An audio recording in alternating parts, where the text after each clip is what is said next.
الحمد للہ وحدہ لا شریک لہ والصلاة والسلام علی من لا نبی بعد۔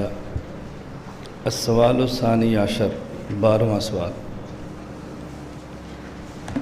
قد کان محمد بن عبد الوہاب النجدی یستحل دماء المسلمین واموالہم واعراضہم وکان ینسب الناس کلہم الی الشرک ویسب السلف فکیف ترون ذلک وهل تجوزون تکفیر السلف والمسلمین واہل القبلۃ ام کیف مشربہم۔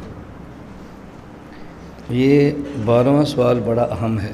اس پر بہت سارے حضرات آپ سے پوچھیں گے محمد بن عبد الوہاب نجدی کے بارے میں تمہارا کیا خیال ہے۔ ان نے سوال یہ لکھا ہے کہ محمد بن عبد الوہاب نجدی مسلمانوں کی مال، عزت اور خون کو حلال سمجھتا ہے۔ نمبر 2، تمام لوگوں کو مشرک کہتا ہے۔ سلف کو نازیبا کلمات کہتے ہیں۔ اس کے بارے میں تمہارا کیا خیال ہے؟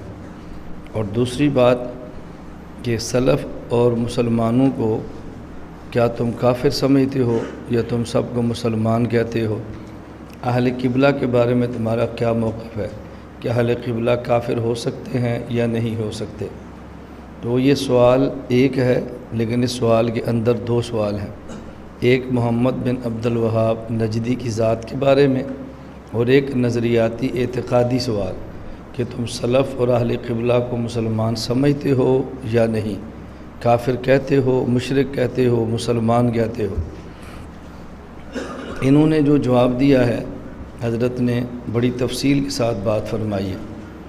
پہلی بات، محمد بن عبد الوہاب کے بارے میں فرمایا کہ صاحب الدر المختار نے خوارج کا تذکرہ کیا ہے، جو خود کو مسلمان کہتے تھے، اپنے علاوہ دوسروں کو کافر کہتے، مسلمانوں کو قتل کرتے، مسلمان کے خون کو حلال سمجھتے تھے۔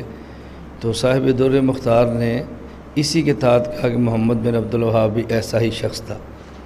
حضرت نے رائے المہند میں یہ دی ہے۔ الدر المختار کے حوالے سے آپ نے سنا ہوگا، اصل میں یہ 3 کتابیں ہیں۔ ایک کتاب ہے متن تنویر الابصار، آگے اس کی شرح ہے الدر المختار، اس پہ حاشیہ ہے رد المختار، جسے فتاوی شامیہ کہتے ہیں، فتاوی ابن عابدین بھی کہتے ہیں۔ تو حضرت نے یہاں پر اتنی بات ذکر فرمائی ہے، اور یہ فرمایا کہ محمد بن عبد الوہاب کا ہمارے ساتھ کوئی تعلق نہیں ہے، نہ سلسلہ تفسیر میں، نہ سلسلہ حدیث میں، نہ سلسلہ تصوف میں، تینوں میں ہمارے طریق پر نہیں تھا۔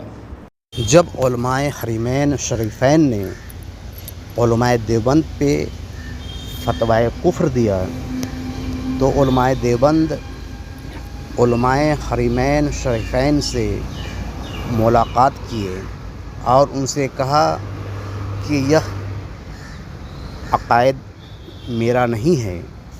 تو علماء حرمین شریفین نے ان کو کچھ سوال دیے کہ اس کا جواب لکھ کر لاؤ۔ تو اس نے اس کا جواب غلط لکھا، جس میں ایک سوال یہ بھی تھا کہ تم محمد بن عبد الوہاب نجدی کو کیسا سمجھتے ہو؟ تو اس نے کہا کہ میں اس کو وہی سمجھتا ہوں جو امام شامی سمجھتے ہیں۔ امام شامی نے ان کو خارجی لکھا ہے، اس لیے ہم بھی اس کو خارجی سمجھتے ہیں، مگر در حقیقت دیوبندی اس کو خارجی نہیں سمجھتا ہے، بلکہ اسے شرک و بدعت کا رد کرنے والا ایک عالم دین سمجھتا ہے۔ وہ وہابی عقائد کو برحق سمجھتا ہے، وہابی عقائد کو کفریہ نہیں سمجھتا ہے۔ اس کا وہی عقیدہ ہے جو محمد بن عبد الوہاب نجدی کا عقیدہ تھا، مگر اس نے جھوٹ بولا کہ میں محمد بن عبد الوہاب نجدی کو خارجی سمجھتا ہوں، اور یہ جھوٹ بول کر اس نے علماء حرمین شریفین سے فتویٰ لایا کہ نہیں، تم حق پہ ہو۔ یہ عقائد ہے علماء اہل سنت و جماعت کے مخالف علماء دیوبند کا، جو جھوٹ بول کر لوگوں کو گمراہ کرتا ہے، لوگوں کو کہتا ہے کہ یہ میرا عقیدہ ہے، مگر در حقیقت وہ اس کا عقیدہ نہیں رہتا ہے۔ یہ سب سے بڑی منافقت ہے۔ اگر یہی منافقت نہیں ہے تو کیا منافقت ہے؟ دیوبندی ہمیں بتائے۔